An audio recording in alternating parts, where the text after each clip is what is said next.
ఈరోజు ఉదయం మీతో ఒక కాంట్రవర్షియల్ సబ్జెక్ట్ మాట్లాడాలి. ఏంటండి అంత కాంట్రవర్సీ అంటారా?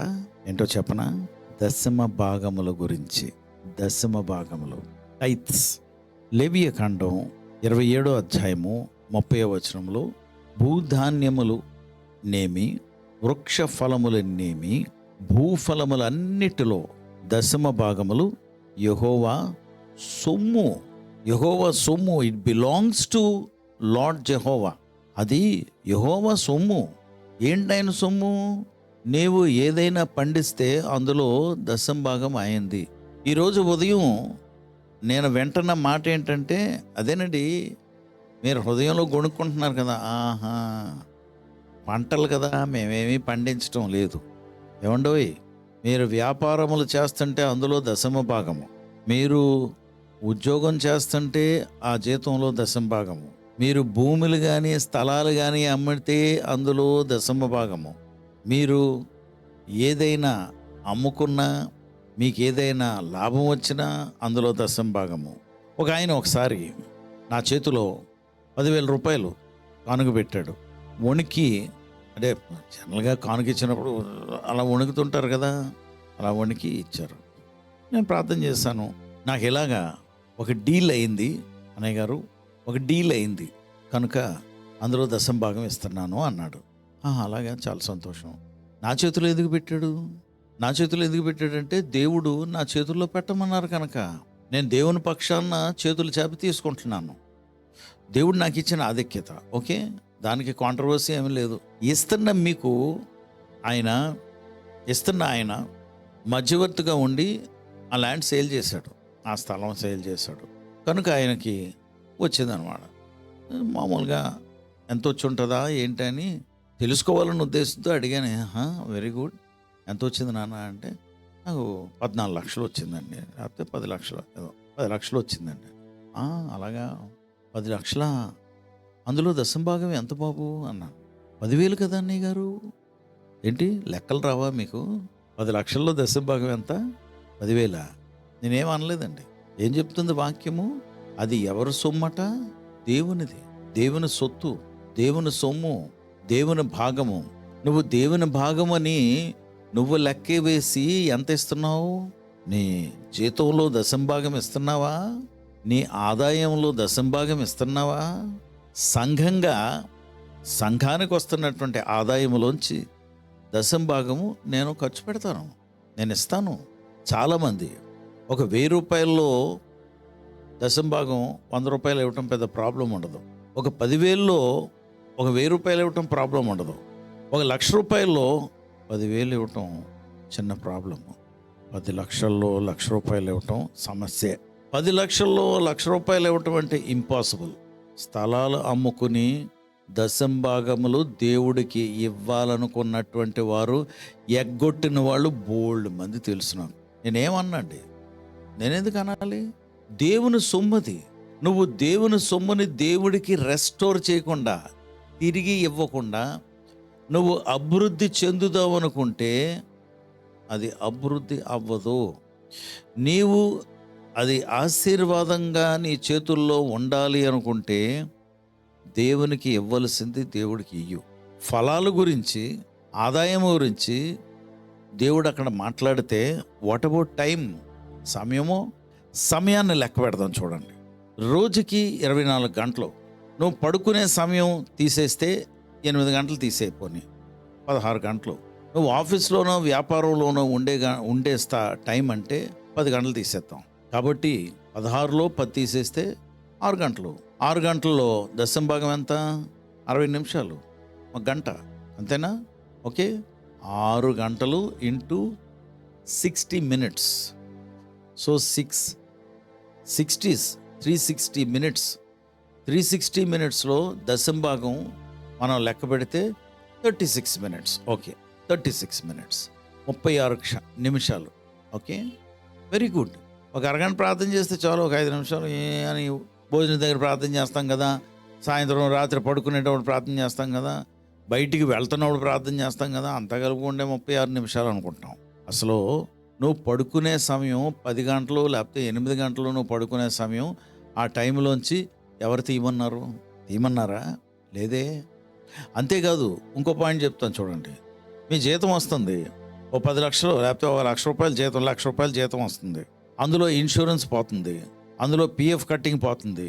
నువ్వు ఇల్లు కొనుక్కున్నావు కనుక 30,000 ఇంటికి నీవు ఇన్స్టాల్మెంట్ పోతుంది. ఏంటి? ఈ 2,000 ఇన్సూరెన్సు, 2,000 పిఎఫ్, 4,000 నీ ఇన్స్టాల్మెంట్ 30,000. సో 34,000 దానికి పోతుంది.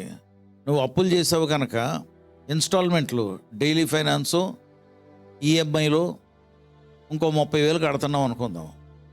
అంటే 66,000 పోతుంది. నీకు మిగిలింది ఎంత? ₹1,00,000లో 66,000 పోతే 34,000. 34,000లో పోయిన నెల నువ్వు ఎవరి దగ్గర బాకీ ఉన్నావు కనుక నీవు ఈ 34,000లో ఆ బాకీ నువ్వు తీర్చేసావు కనుక నీ చేతుల్లో 4,000 మిగిలింది. 30,000 వాళ్ళకి ఇచ్చేసావు కనుక 4,000లో దశంభాగం 400. ఎవరు చెప్పారండి మీకు? నీ చేతిలో ఉన్న ఆదాయం ఎంత, దాని మీద దశంభాగం. ఎందుకంటే ధారాళంగా ఇవ్వవలను, సంతోషంగా ఇవ్వవలను, ధారాళంగా ఇవ్వవలను. Give generously, give happily and give sacrificially. త్యాగం చేసి ఇవ్వవలను, త్యాగంగా ఇవ్వవలను. దేవుడు తప్పకుండా ఆశీర్వదిస్తారు. లేకపోతే నీ చేతుల్లో, నీ పర్స్లో చిల్లులు పడిపోయినటువంటి పర్స్గా అయిపోతుంది. అది బైబిల్ చెప్తున్న సత్యం అండి. అందుకే నేను శపించడం లేదు. No no no no no don't think like that. No. ఎందుకు చెప్పనా? ఇందాక చెప్పాను కదా, లెక్క పెట్టారు 10 లక్షల్లో దశంభాగం 10,000 కదా అన్నయ్య గారు అన్నటువంటి వారితో నేను దేవుడు నిన్ను శపించేస్తాడు అని నేను చెప్పడం లేదు. అయిపోయింది. క్షమాపణ అడుగుదాం. దేవుడు తప్పకుండా క్షమిస్తారు.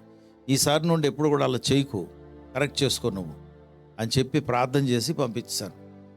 నువ్వు వడ్డీ లెక్క పెట్టుకుని ఇప్పుడు ఇవ్వాలి? No no no no. నా దేవుడు బిల్ కలెక్టర్ కాదు.